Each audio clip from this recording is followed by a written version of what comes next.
Right now, we have a very special guest from Careers at Sea. So this afternoon, we've heard a bit about various training options, and now we're about to hear about career opportunities in the Merchant Navy instead. And so to talk about these career opportunities, we have Rachel Gurnett, and she is the Training and Careers Manager at Careers at Sea. So over to you, Rachel. I will let you speak. Thank you. Hi everyone, as I've just been introduced, my name is Rachel and I currently manage the Careers at Sea programme, which talks all about the Merchant Navy and the training options that you can have to start your career on board ship. So just to get you started, I've got a little video that hopefully you'll be able to hear and you'll be able to see. So watch this video to get started.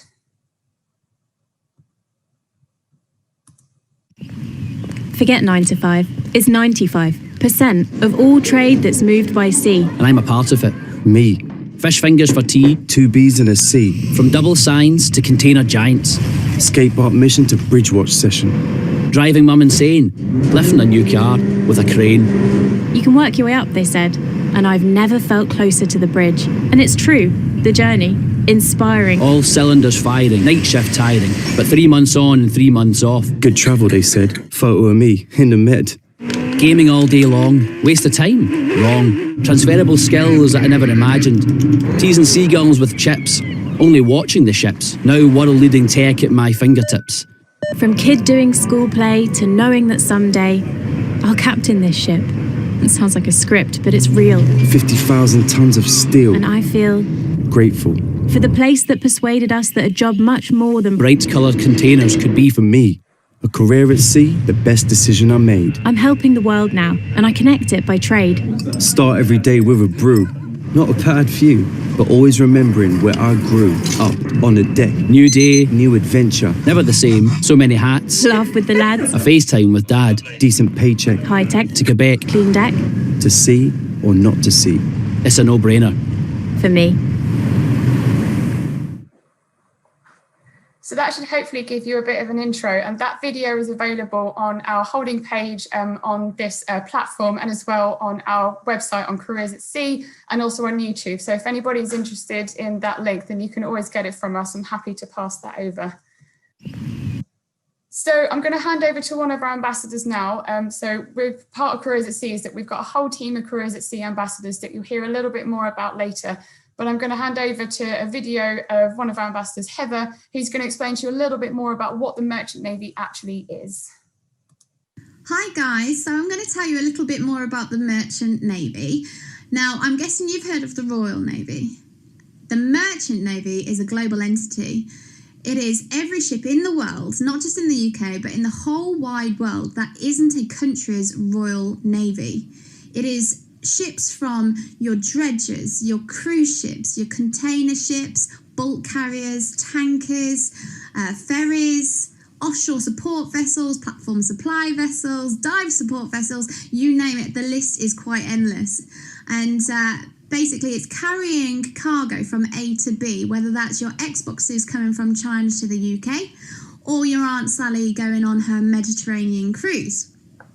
But all of those ships require a captain and their deck officers, and a chief engineer and their engineering officers. And of course, every ship has to have a ship's cook. And cruise ships have even more roles and responsibilities on board those types of vessels. So whether you fancy learning to drive a ship or maintaining its engine, I'm sure the Merchant Navy has got a career for you. So that's a little insight from Heather. And again, you'll hear a little bit more about our Careers at Sea ambassadors as they go through the rest of this slide. So we've talked a little bit about the Merchant Navy. I'm now going to talk a little bit more about the jobs that you can have on board ship. So on board ship, there are lots of different types of roles because obviously it takes a whole team to be able to make the ship move from A to B, just as Heather said. So we've got a few different categories that it's put down in. We've got the deck or navigation officers, and these teams are people who are involved in navigation, in communications, in cargo, and the overall running of the ship, as well as the people on board and safety as well. We've also got a team of engineers. So you can see in the top right-hand corner that there's a picture of one of the ship's engines. And you can imagine on one of these big vessels, kind of like the vessel you can see in the bottom right-hand corner, for an example, these vessels are going to have huge engines, and we need a team of engineers to be able to operate and maintain all of the equipment on there. And at sea, you can't necessarily put into your nearest service station if something happens. And so everybody on board needs to be able to work together to help make things work, particularly. So if you're particularly into problem solving, then an engineering role might be more for you. We've also got teams of electro-technical offices. Now, as ships get more and more sophisticated, as the ships have got lots of different equipment on, particularly things like cruise ships might have lots of entertainment facilities and other electrical equipment, you might need some electro-technical officers who are specifically trained into that side in terms of computer and electronic equipment. Now, we've also got the ratings team. Now, these are going to be the skilled workers that work on board ship, and they'll kind of support all of the team all together. And you've also got catering. Just like Heather said, you also need to have a cook on board ship because you've got all this crew and someone needs to be able to feed them. So this whole team all works together to help to have the ship complete its task, whether that be moving cargo, whether that be transporting people, whatever it needs to do, the whole team all works together to be able to do that. And so there could be a role for you on board ship, and it differs depending on what your interests are, what your skills are, but it really is very varied. And you can find out more about all these jobs on board via our website. We've got a page specifically that says choose your role, and they go into detail about the different roles that you can go into, what kind of your day-to-day would look like, what skills are involved. So that's also really important in terms of being able to have a little bit of an insight into what you think might be for you. So check out the website there. We've also, as we said before, got a team of Careers at Sea ambassadors. And these are people who have all worked on board ship, and they've got first-hand experience of what it is like to work as a training on board ship and also in the college. And they are able to attend any careers events. Now, obviously, at the moment, it's more likely to be virtual, but they're also able to visit schools when it's safe to do so. But they can do things like presentations, they can answer questions. We've had people who have gone in and answered specific questions after they've had a presentation. So they can come in and speak to you about that. And we've got a team of over 200 volunteers at the moment, and they've all come from different backgrounds. They've worked on different vessels, they've worked in different areas of the world. They've got amazing stories that they can share to you, and they really do bring the whole experience to life with their first-hand experience. So you can get a visit from them. Again, I've added the website below, and we've also got lots of stories and information from them on our website, on our social media platforms. Again, there's a few links to some of our platforms on the holding page that we've got as part of this program, but you can also find links to it all on Careers at Sea. Now, we've also got a program which is coming up soon, which is our Careers at Sea Ambassador Roadshow. Now, this has already launched today, and we have got a volunteer who is going to be able to share a bit of information to you. But I'm just going to start by showing the video, and then hopefully I'll be able to hand over to him once he's there. So watch this video first, and then we'll introduce the next person. I then became a fourth engineer, a third engineer, a second engineer, a hotel engineer, a refrigeration and ventilation engineer, and finally a first engineer with them for over 10 years. And then I came ashore to become a marine surveyor. I served primarily upon liquefied petroleum gas carriers worldwide, so places including but not limited to Nigeria, China, Japan, Chile. And having completed the deck cadetship and achieving a marine operations degree with Plymouth University, I came ashore. Throughout my seagoing career, I've worked on oil tankers, gas tankers, cruise ships, and roll-on, roll-off vessels. In August of 2019, I moved ashore to my current role, where I work as an assistant marine surveyor. Spent 6 years working as a third officer and a second officer, navigating on container vessels all over the world. It was a fantastic career and I really enjoyed it. And now I work for a shore-based company providing marine surveying and inspection services based in Cardiff. After qualified, I started as a third officer and eventually became a chief officer before coming ashore in 2018. During my cadetship, I worked on Panamax container vessels And as an officer, I worked offshore on anchor handlers, where we supported the offshore oil and gas industry, as well as the renewable energy industry, conducting various types of work involving tow and drilling rigs, supplying equipment, subsea surveys, escort tow duties, and even working on wind farm installation. Now I work ashore as a marine surveyor. So that's a little introduction for you. I believe we have got a volunteer. They're just waiting in the background. So hopefully once they're allowed in, we'll be able to get their information through. But until then, I'll move on with the next slide or two, but then we can always come back to them. So hopefully we'll be able to get them on and we'll be able to go from there. If not, then you can always check out the other information we've got on there about the roadshow. It's all available on our website. We have got a little image here. Oh, here we go. So I think they're on now. Stephanie, are you with us? Hopefully he will be. Bear with us just a minute. So while he's waiting, then I'll just give a short introduction. So we've got a team of people who are all volunteers with one of our partner companies. So they are volunteering to be able to do some virtual attendances in schools, and we've made a few videos together, such as the one you've seen before, and it would be great to be able to see if we can get some of these people to come and visit you in your school. So Stefan, are you with us yet? Still haven't got anything there. Okay, well what I'll do is I'll move on to the next bit, and then we can always come back as soon as we've got a little bit more from him. So just to summarize, we've got an information here to say that you can if you come aboard with a career in the Merchant Navy, you can get paid while you learn.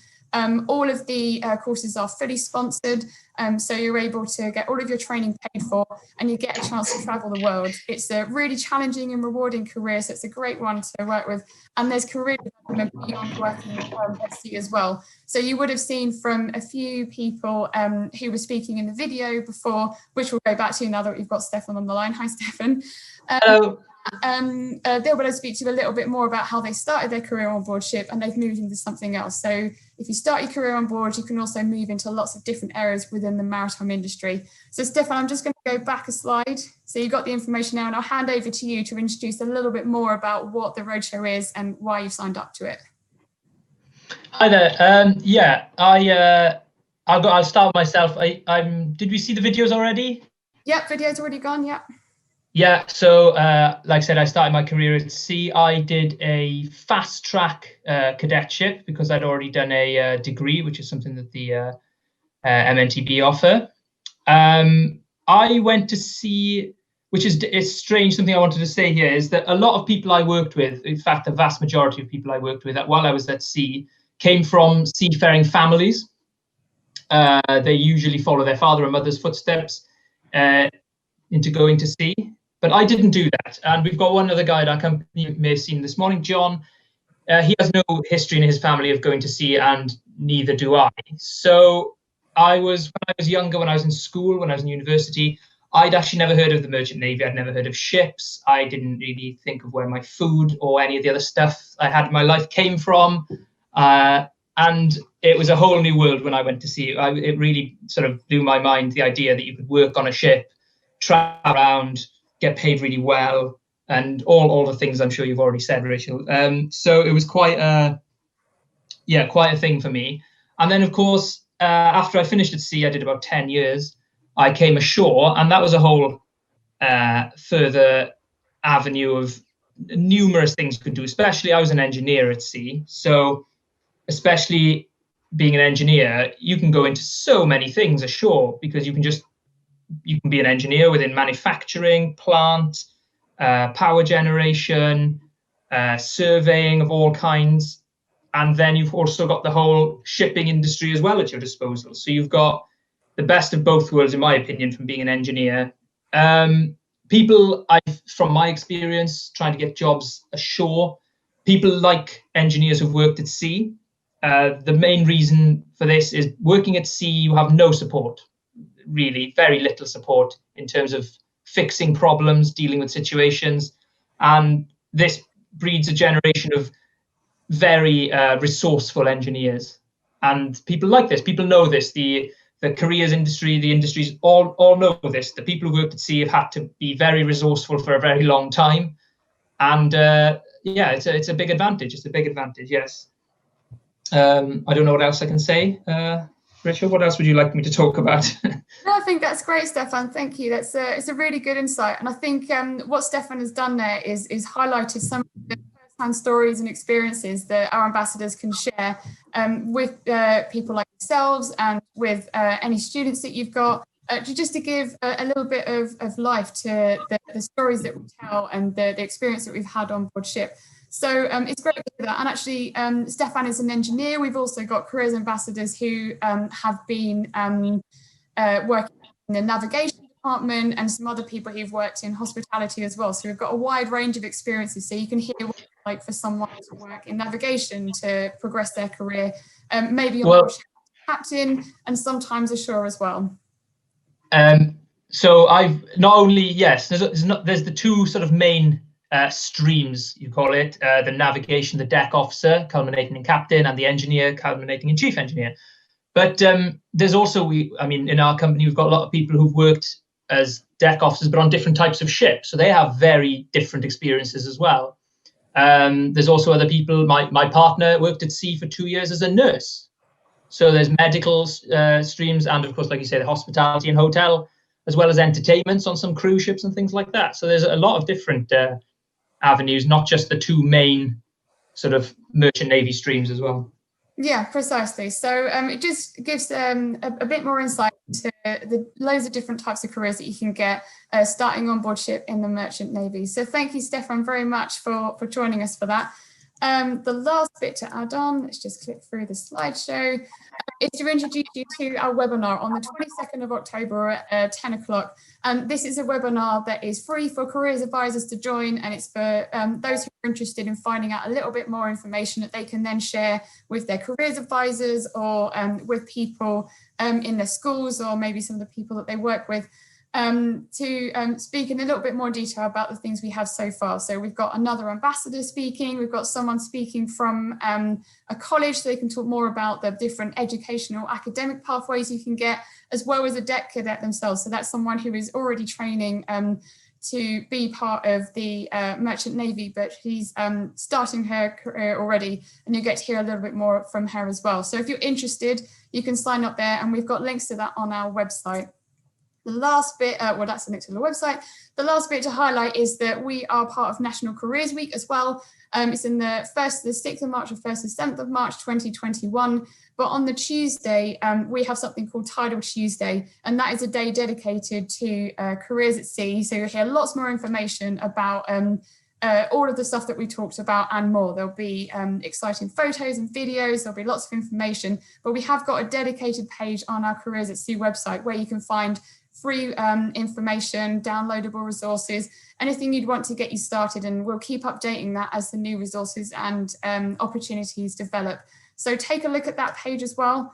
There's plenty of information you can get beforehand, and then you can keep up to date, and hopefully we'll see you more in National Careers Week, particularly on Tidal Tuesday. So I think I'm going to leave it there. I'll leave that page up so you can see it. But I'm not sure if we have any questions that have come through. So I'll just see if we've got any that have come through yet. Yeah. Yes, we do have a few. Thank you very much, Rachel and Stefan, for that. It's great to hear your insight. Somebody's actually asked, they're wondering, obviously you're talking about all of these various careers. Someone's asked if there is a particular role that is the most popular. Oh, I think I would say there's not one that's more popular. It's more about which one is best suited to your styles. I think there seem to be, I think Stefan covered it a little bit when they talked about what kind of ship you want to work on, what kind of skill that you've got, what your educational background is. So I think rather than looking at which one is more popular, I would say look at which one fits you more. And what Careers at Sea does is give you all the information to explore that yourself. So it may well be that you're having a look at the different roles and you see it and you go, actually, yeah, I think that could really fit me. Or you think about the different ships that you might work on. Some people might be more suited to working on, say, a cruise ship, and other people might think something like a big oil tanker going across, the Atlantic might be more suited to what they're up for. But that would be what I would suggest. But Stefan, have you got anything you would add to that? Yeah, I'd say also think about where you want to be. You know, don't join as an engineering cadet if you want to be driving the biggest ships in the world, because you're not going to be doing it. You never go to the bridge. However, if you want to get your hands dirty, don't join as a deck cadet, because you'll be sitting looking out of a window for a lot of your career, which is great for some people, not for me. So it depends on what you want to do. The same thing is true for different ships. If you want to really get your hands dirty and be literally every day, don't join as an engineer on a cruise ship. There's a lot more sitting around and discussing and paperwork. But if you enjoy a lot more people and a lot more varied lifestyle, then definitely cruise ships is the way to go, as opposed to an oil tanker. So think about where you want to be, as well as Absolutely. Great. Absolutely. That brings us on really, really nicely, actually, Stefan. You'll point onto another question, which is perfect. Someone's asked, if you start in one career, is there kind of room to move and, you know, into a different one if you are not happy with the one that you first chose? I think that's a really good question. What I would say is that it's very difficult to move from a deck into an engine and vice versa, because the training is so specific. Right. Very different. There'll be some that you do cross over. For example, you'll end up doing the same safety on board courses, so that everybody is trained to be able to deal with any safety things that come up. But in terms of specific roles, we do advise that you really have a look at which one best suits you. But like we were saying before, there's plenty of ways that you can work out how to do that. So it might be that you go to a college open day and you speak to some engine and to some deck cadets to find out what's going on, find out what their experience is like. And some of the companies, so we talked about how your training will be fully sponsored.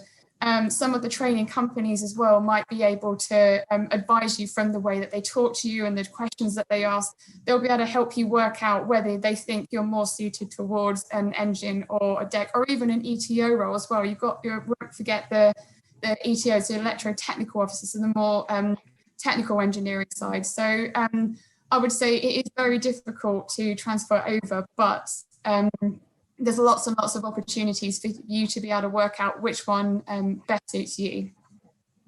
Perfect. That's some really good advice. Thank you. And someone's actually picked up here on your fast track option. I think you mentioned, Stefan, that you'd done a fast track option yourself. And they've actually just asked a bit of an insight into that. Is that an option available for everyone? I think I recall you saying you'd already done a degree. Is that correct? That's correct. It's been a long time since I was a cadet, so maybe things changed, but I don't think they've changed drastically. I still believe that this is an option open to engineers only with a degree in mechanical engineering or something very similar. This means instead of doing a full cadetship, which takes about 3+ years, I believe, there's a lot less. You don't have to do any of the academic subjects. I didn't have to do any of the academic subjects because my degree covered it. So the MNTB wrote a letter saying that the degree I'd done had already covered all the academic subjects that I would have done in a cadetship. And then I just had to do the practical stuff, which was get my sea time and do my short courses and pass my oral exam. And then I was qualified. It took about just over a year, maybe exactly 12 months, actually, if I remember. So the way that the courses are structured is that you have to be able to complete a certain number of academics as well as your time working on board ship to be able to complete what's known as the cadetship. So that's the name of the course that goes all the way through.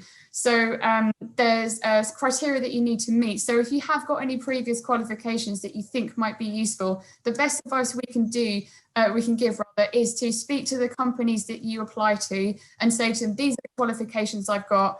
What's your advice? Will this be able to get me on different courses? So they'll be able to give you an insight, because they're the ones who'll be able to tick off and make sure that you've got everything that you need to be able to have your professional seafaring qualification at the end. So there will be some that might be able to help you with the fast track approach, but it's much easier to speak to the companies directly, speak to the colleges directly if you can as well, just to find out what qualifications you've got and what that will mean, because we can't guarantee anything because we don't know what specific courses people have done, but there are options. So again, the best thing to do is to speak directly to who you're applying to and see what they can advise you and if a fast track is possible. I would add a little thing onto that, Rachel, as well. It's to be aware as well, if you do a fast track option or not a full cadetship, it may affect you later on in your subsequent qualifications. So you go on to do qualifications such as a second engineer's license and then a chief engineer's license. And if you don't have a standard traditional cadetship, then you may have to jump through some more hoops. I had to jump through some quite minor ones, but they were still not exactly straightforward as compared to doing a full cadetship. So that's something to bear in mind. Yeah, I guess it's keeping an eye on what your next steps want to be in your development. But again, your company will be able to advise you in that. So if you have particular goals to be able to progress up to certain steps, they'll have the insight, the knowledge and the expert advice to be able to help you through that. So any questions you've got with that, absolutely, there's loads of people who can help you to work that out, but definitely lots of people to ask if you need to as you go. Perfect. And again, talking of, I guess, the training side of things, somebody has, again, picked up on one of your points, Stefan. You mentioned that nurses, so you can be anything from kind of engineer to a nurse. Someone's actually asked, they'd be quite interested in nursing. Now, would they have to train with the Merchant Navy for that, or would they pursue a degree, you know, with a nursing college, for example? I can't say for certain, but my wife is a nurse who worked for a long time in the NHS, then at sea, and now back in the NHS. And I did ask her this question to this, and I think she said that you probably would have to qualify as a nurse within the NHS first, and then go to sea. But I don't know anything about nursing, I'm afraid, so I don't know what the process of qualifying as a nurse. But I think it's not too different from qualifying as anything else, really, and then go to sea. I don't think the Merchant Navy offer any. The MNDB offer any nursing or medical? I don't know. Maybe Rachel can correct me on that one.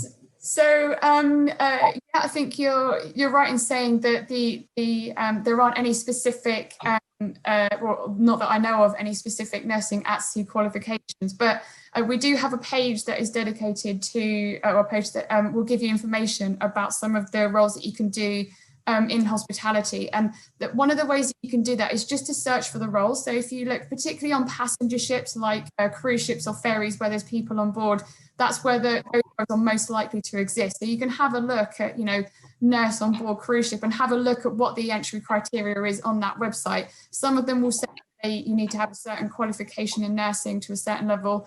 Others will talk about some of the seafaring safety certificates that we talked about before. You might have mentioned those, but it varies between companies. So the best thing to do there is, again, to go back to the companies who are asking for these roles, seeing what they're asking for in terms of qualifications, and basing your training and education around them. So there'll be specific companies. I think if you're talking about roles, particularly with hospitality like that, I'd advise you look at passenger ships in particular, and there'll be certain companies who have passenger vessels, and they're more likely to have information about that. So again, there's ways that you can research this, but the information is definitely out there. Perfect, thank you. I think we have time for just about one last question. A few people have asked, quite interested in the roadshow. Is this now a virtual event? Yep, it is a virtual event. So like we said before, we're working on some videos that we'll have available as well as part of the package. And some of the volunteers that you saw in the video before, Stefan is included in one of them. It will be one of these members of the teams who will also be available to virtually visit your school. So we're being a bit flexible with this because we know that it depends very much on what each school is able to have. So it might be over a Teams call, it might be over a Zoom call, or it might be the set of videos with some questions that you've got, and then we can provide answers to that. We're trying to work it out as we go. So Stefan, do you want to jump in and speak specifically about that as well? No, I think you covered it. Yeah, we can work it within our team. We're quite busy, but we've got a team where I think I'm the oldest and I'm in my 30s, so it's quite young guys, and yeah, we juggle it around, and we can get someone. If anyone feels they want more interested in the engineering side, I'm sure we can juggle it. So I go, or if someone's more interested in driving the boats, then I'm sure we can get someone else. Or we've got some older guys who've worked sort of within the shipping industry on more on land, but definitely very much within the shipping industry, and they can go on all day about that as well. So we can get the right person. But if I go back a couple of slides, There we go. So we've got the information there. So if you want to jot down the email address there, if you're particularly interested, you can get hold of me, or you can go onto the Careers at Sea website, and we've got information on there, particularly on the National Careers Week page. So if you're interested, you can do that. And if also, this is part of the roadshow, this is one of the projects, but don't forget, we've also got all of the Careers at Sea ambassadors that you can also work with if you're interested in that. So let us know. We'd be more than happy to help out as much as we can. Oh, wonderful. Thank you both so much. We're dead on 10 past, which is perfect. Please, everyone, do jot down those contact details. I expect you'll be getting lots of emails and calls very soon, Rachel. Looking forward to it. Yeah, and again, yes, thank you so much. It really was great. Some really good advice, I think, there, especially for people. Obviously, we've spoken a lot about training, so it's nice to hear, both of your thoughts. So thank you very much.